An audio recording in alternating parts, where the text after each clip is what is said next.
We got way more Ghost Recon Breakpoint info thanks to some recent IGN first videos, like the fact that there will be a big city, for example. Some new screenshots and art were shared, an updated response as to why Breakpoint needs an always online connection, and some interesting details regarding the post-launch and the sort of business side of the game. So a lot to discuss, so let's get into it. Would be awesome if you could leave a like on the video as it shows your support. And let's go. If you watched my previous videos, then you know that I'm doing a giveaway for the Ghost Recon Breakpoint Ultimate Edition for a platform of your choice.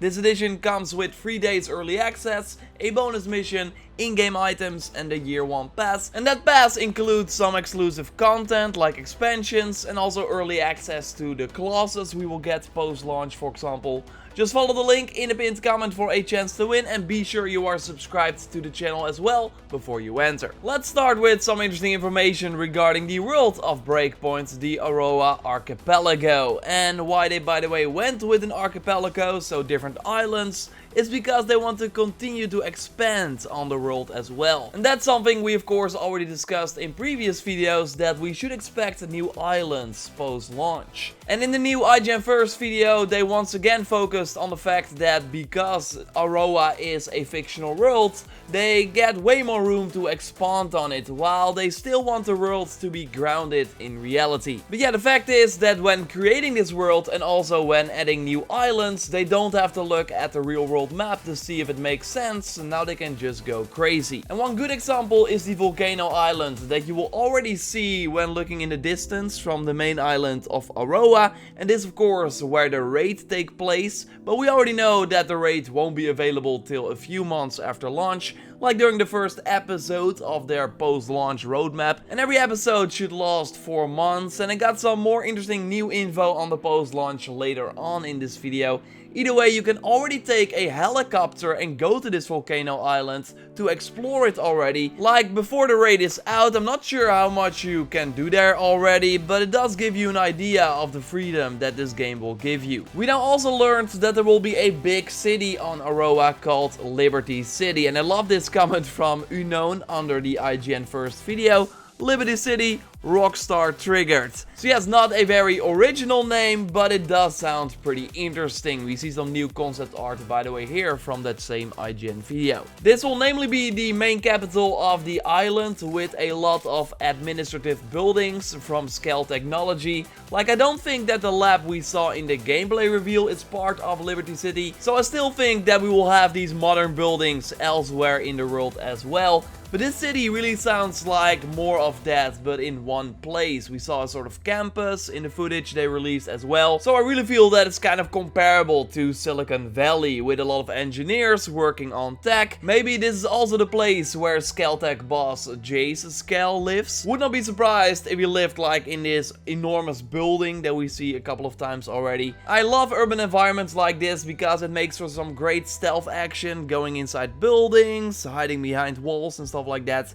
So I really hope that we see more of this big futuristic city at E3. We got another new concept art later on in that same IGN first video of a more wilderness environment with the big waterfalls looking very sweet. Another new concept art was shared in another IGN first video, and I will link to both new videos in the description of this video, so you can watch them for yourself if you haven't already. So the other IGN first video is all about survival. We likely see the helicopter crash from the beginning of the game here, because that's of course the thing. You go to this island with a lot of teammates, but then these drones attack, so you crash down onto the land.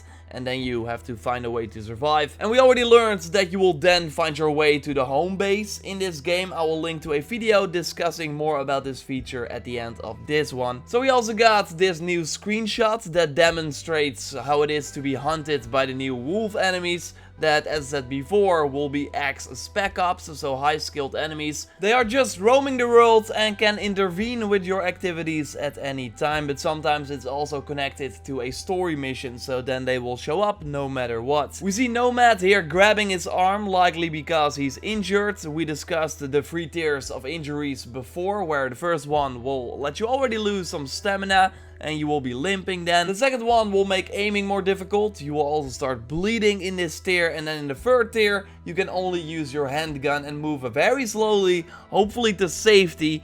and this looks to be either the second or the third tier of an injury. So yes, that will have a negative impact on your gameplay, but it will occur when you already took a ton of damage. In the IGN First video, Ubisoft really focused on the fact that Breakpoint is not a survival simulator, but it instead wants to reward you for taking care of your soldier. So if you manage your ghost the right way, then you get buffs that will increase your stats for a period of time. And you can do these buffs at the bivouac we already discussed in a previous video as well. And those are camps that you can set up in different locations that you first have to find and then can kind of rest and prepare there for the next battle. So also eat to get buffs, for example, or heal your injuries. So from the sounds of it, you will not have to eat or drink to survive, but can just eat and drink to get some buffs like increased accuracy or more health, so you can take more damage before you go down. In my previous video, we discussed the fact that the game requires an always online connection and the kind of lack of a good reason. Like Ubisoft just said that it was to provide the best experience, without giving an example of why it would provide the best experience. Well, now we got a slightly more detailed answer from the official Ghost Recon Twitter account, confirming that it indeed is because of the cross progression between the PvE and the PvP mode, so that your XP, gear and weapons can be used in the solo campaign and in the PvP campaign as well.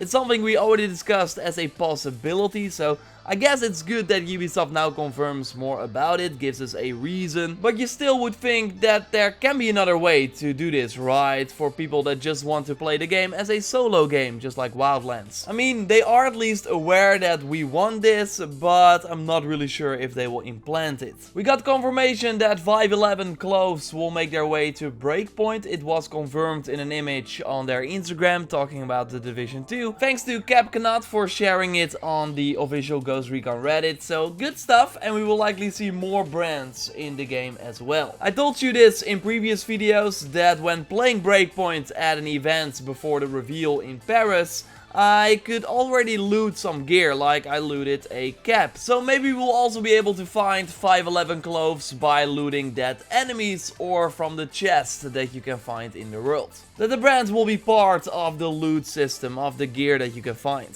I already teased more info about the post-launch a little earlier in this video, and this actually comes from the Ubisoft financial call that happened recently and talked about how they're doing as a company. Spoiler, they're doing pretty great, only the Division 2 was slightly below expectations, and it talked about the future as well, including Ghost Recon Breakpoint. So what we see across the gaming industry right now is that more games have longer tails, so a lot of content coming after launch. But there's a shift in this right now as well. Instead of delivering big updates every few months, we now see more regular but smaller updates instead to keep you interested for longer, because there should always be something new to check out. And Ubisoft as a whole wants to do more of these regular updates instead of the big updates every few months. They will be doing that for Rainbow Six Siege, for example, but during the financials they mentioned that Ghost Recon Breakpoint will have a similar structure with, and I quote the Ubisoft CEO Yves Guillemot, lots of content drops on a regular basis across PvP, PvE and the campaign. All the products should see regular content drops. They made the engines and tools more adaptable to this as well, so they can easily add stuff to the game. Again, according to the Ubisoft CEO. The investors also asked questions like if Ghost Recon Breakpoint was always planned for a release during this fiscal year. And if you're not familiar, a fiscal year is between April and March, so in this case April 2019 and March 2020. And Ubisoft indeed said that Breakpoint was always planned for a release during this time, and that it will benefit from the launch of Wildlands that of course sold really well. Like, we know that Wildlands has 15 million players, and it also was the number 7 best-selling game of 2017. Like, it sold more in 2017 than Star Wars Battlefront 2, that sold around the 7 million units worldwide according to EA, and that was from the launch till the end of the year, so in a month and a half. So Ghost Recon Wildlands sold more than that. It gives you an idea of how big Wildlands is. Sure, it had way more time on the market in 2017, but still, Star Wars is huge, right? Ubisoft also said that Breakpoint Breakpoint will be one of the best games they ever created. Makes sense to say that about your own game, of course, but it shows confidence, I guess. They also point towards the fact that Breakpoint will likely not have a lot of competition this fall. Like, we know that Borderlands 3 is coming up in September. Before that, November likely has Call of Duty, the new Star Wars will launch. And yes, that's about it as far as we know right now. So not a lot of competition as we saw last year, like with Red Dead and the new Call of Duty in the same month. I thought it was interesting to kind of share the business look at the game as well, as it gives you some new perspectives. I always find stuff like that interesting, but will of course mostly focus on the gameplay details for my upcoming Breakpoint videos. Subscribe to stay up to date on everything Breakpoint. A like on this video would be super appreciated. Check out the giveaway in the pinned comment, and you see other Breakpoint videos here on the screen as well, like one talking about that new feature, the new social hub. For now, I will speak to you next time, and goodbye.